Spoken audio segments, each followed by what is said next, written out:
Hello everyone, we have already prepared a kind of simple setup including a couple of the linear load and one non-linear load to find the influence of the harmonics over the transformer. So this is a kind of experiment which we're going to try it to find how much different level of the harmonics can generate the transformer. We provided the lecture on this case.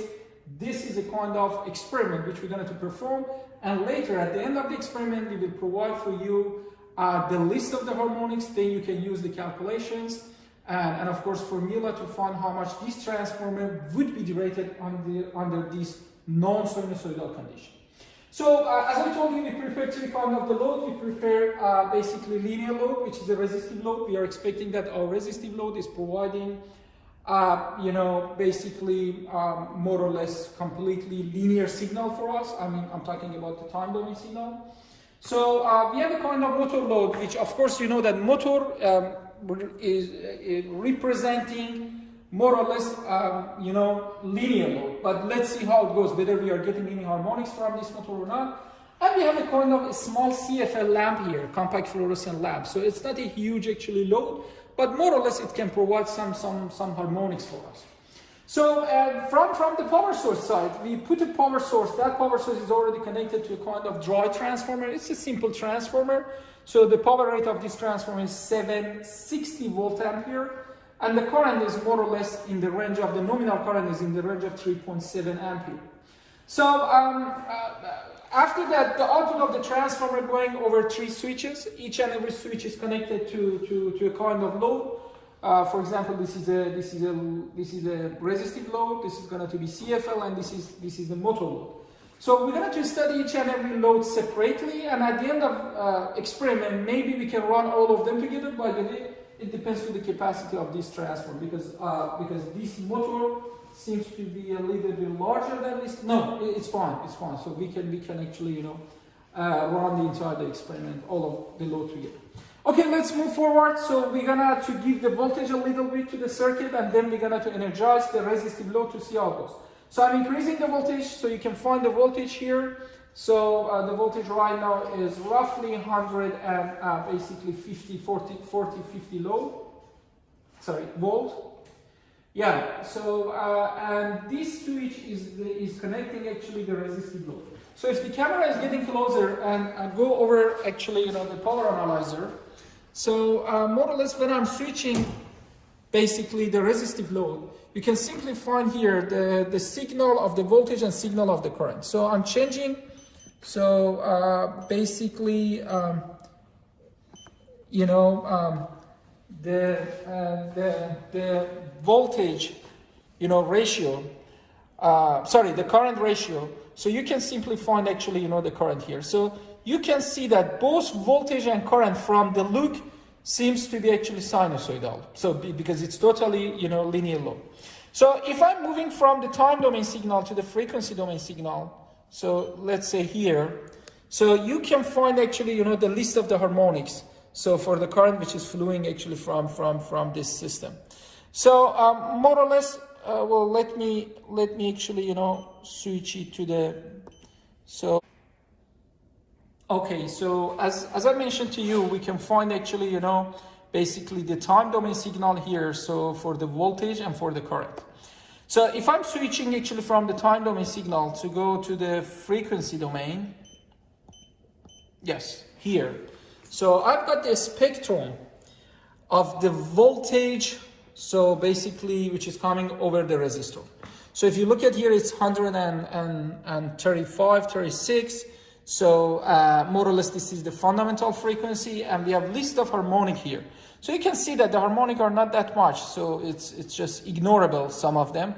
However, the third harmonic is a little bit, or the fifth harmonic, so it's going to be maybe less than 1%. If you're going to look at to the percent, we can switch from the level to the percent. So then everything would be per united based on the fundamental frequency. You see, this is roughly 0.5%, which is, well, anyway, so not that much bad. So more or less we can say that it is sinusoidal, and the THD value is going to be 1.2 based on actually this list, more or less. I can switch actually to the current spectrum. So this is the current spectrum, again per unit based on the fundamental load.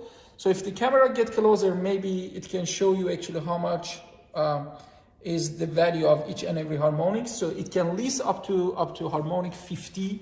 So basically for you, then you need to use this information actually to calculate how much is the rating of our transform. So, okay, so this, of course, analyzer is able to show you different kind of the parameters. So, but that's enough actually to perform this experiment. I wanted to move from the resistive load actually to the motor load. So therefore, because motor load has a kind of, inrush current at the beginning. So therefore, or motor starting. So basically, I'm switching off this actually, basically voltage. By the way, let me tell you something. I forgot to increase the voltage up to 230 volt. Because when I'm going to test the motor and I'm going to compare it with the resistor, the voltage should be the same. So therefore, I'm increasing the voltage one more time. So this time I'm increasing the voltage up to 230. But I'm expecting that because that's a linear load, I'm getting the same spectrum. So the spectrum is not probably changed. So therefore, I put this voltage over 230. So the current is becoming a little bit more. So it's more than 3 ampere right now. It's 4.2 ampere. And then again, I'm getting back actually to the spectrum. So if you look at here, so previously the third harmonic was 0.5% for the current. Right now it's becoming 0.7%, and THD is more or less a little bit deviated, but not that much. So, okay, this is the data for the resistive load. Let's get back, shut down the voltage, and then we go actually to study the motor load. So for the motor load, so of course I'm switching off this basically, circuit breaker, and then I'm switching this one. So and activate this one, and then I'm trying actually to increase the voltage. You can find here that the motor start basically turning. I wanted to get back to the basically time domain signal, and then in the meantime I'm increasing the voltage. The voltage right now is 59 volt. So if I'm increasing the voltage, if I increase the voltage a little bit more, let's say 100, so 115, so and maximum 230. So because it's actually single phase motor. So reaching to 200, basically 30 volts, so we can monitor the current which is flowing actually from the system. By the way, I have to actually, to show you the spectrum of this signal. You see, more or less the voltage is sinusoidal, but you see the current is a little bit distorted. I'm not sure how much, but I can show you the spectrum, then you can realize that how much it is distorted. So therefore I'm switching actually to the spectrum. I have to change the channel from channel 2 to channel 1. So yeah, here we can find basically the harmonics of the current. At first, let's look at the harmonics of the voltage. So looking to the harmonic of the voltage, so we can see that voltage is more or less sinusoidal. So it doesn't have that much harmonic, and the THD is 1.4, which is very common for a small, almost linear load. But if I'm moving from the voltage actually to the current, so you can see that first of all THD has got increased, so it's becoming 5%. And in the meantime, if you look into the spectrum, if the camera gets closer, so if you look into the spectrum, third harmonic is right now 5% of the fundamental frequency. So which is quite actually, more or less significant. So I can tell you that it has just third harmonics. So the other harmonic more or less, they are, less than 1%, and they are floating, means the signal doesn't have the other harmonics more or less. And the frequency is actually 50 Hz.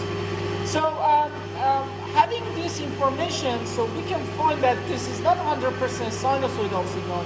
It's a little bit distorted signal with the THD of 5% roughly. So this is the second load which we wanted to study about that. So I wanted to study the third load right now. So that's why I'm actually, reducing the voltage. So it becomes 0. I'm disconnecting actually the motor load and I'm trying actually to connect the CFL lamp. So our CFL lamp is not that much large, therefore we are not expecting to get huge amount of the current. So probably the current would be less than ampere or something like this. So I'm increasing actually, basically the voltage. So you will see that. So when the voltage is reaching to the threshold value of the lamp, so yes, the lamp so is lit up. And I'm increasing actually the voltage over the lamp up to 230 to be similar to last experiment. So more or less, the lamp is going to be the third load which we are actually testing. And I'm trying to increase basically the vertical, basically the vertical scale of the current. But the current is not that much, so it's very small value. Probably you cannot actually very well see that. But the voltage is obvious. So and of course our ammeter here, this is a clamping ammeter, so this can support up to 5 ampere. So and the accuracy of that is in the range of the ampere. So actually to transfer the signal here. So if we could get maybe the probe of 1 ampere. So then this, basically visual demonstration and time series signal would be much more obvious. Anyway, to see what's going actually in these two signals, I'm going to switch from the time domain to the frequency domain. So that's why I'm getting actually the list of the harmonics, and then I'm changing the channel to channel 3 because this guy is channel 3. So more or less, let's look at actually to the voltage level. So you can find the voltage again is sinusoidal, and this is the THD value basically for our voltage, which is more or less similar to the last voltage because all the load are just pretty small loads. And now I can switch actually from the voltage to see the harmonics of the current. So basically the harmonics of the current are quite small, so that's why the system is not that much accurate.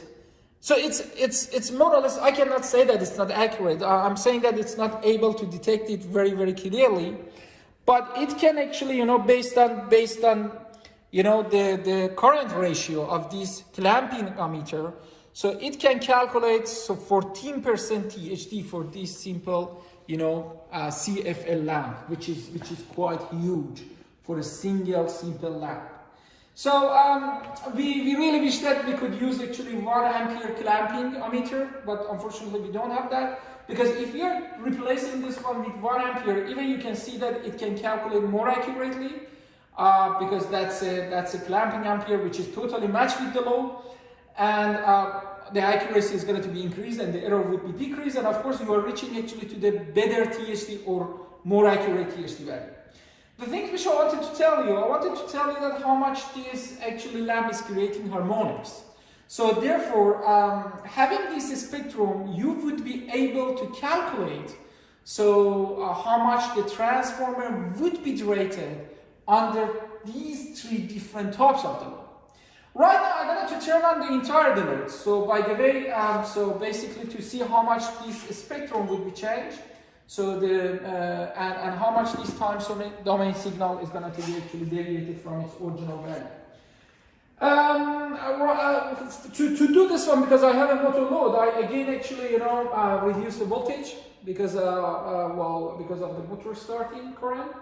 So then I'm switching the entire actually key on and activate all of them, and then I'm trying actually to run the entire signals together. You see, motor is started. Right now, when I'm giving the voltage, so I'm trying not that much increase actually the voltage because I'm not sure whether this transformer is supporting the entire load or not. So you don't want to get overload and transformer damage. You see, when I'm running actually, all of these load together, by the way, we put 3 different CTs over 3 different channels. So that's why you can see that, so we are getting different spectrum. Different time series signal here. So one of them is coming from the resistive load, the other one is coming actually from the motor load, And the third one, which is coming from this lamp, you cannot see that because it's quite small, because the current which is flowing from the CFL lamp is quite small. So a little bit increasing more the voltage. Yes. So right now we have got the entire loads. So I'm going to reduce, the scale. So couple of things is really actually obvious here. One of them is the phase shift between the load. So you can see that basically the motor load has a little bit shifted as compared to the resistive load, because resistive load, so the power factor for the resistive load is of course 1, but we have a different power factor, so different to 1 for the motor load. So that's why you can see actually the motor load is actually showing a little bit shifted time series signal or waveform. So I'm switching from the waveform actually to the spectrum. If we look at the spectrum, so more or less we can find basically a new THD value for our signal. Previously it was something roughly 1 point something, but right now you can see that one has been changed because we have got a combination of different kind of things. So I really hope that so with this explanation you have got familiar with the power analyzer, and then you would be able to calculate how much is the rating of our transformer under sinusoidal load and under non-linear. By the way, I can tell you that under sinusoidal load we are expecting that we are not getting any kind of rating, so it should be actually the main signal of the transformer can be similar to the nominal signal which is reported on the nameplate. But when we are getting some kind of non-linear load, we're expecting some kind of basically rating in transfer. So this is something which you can calculate with IEEE standard C51.190. Thank you very much.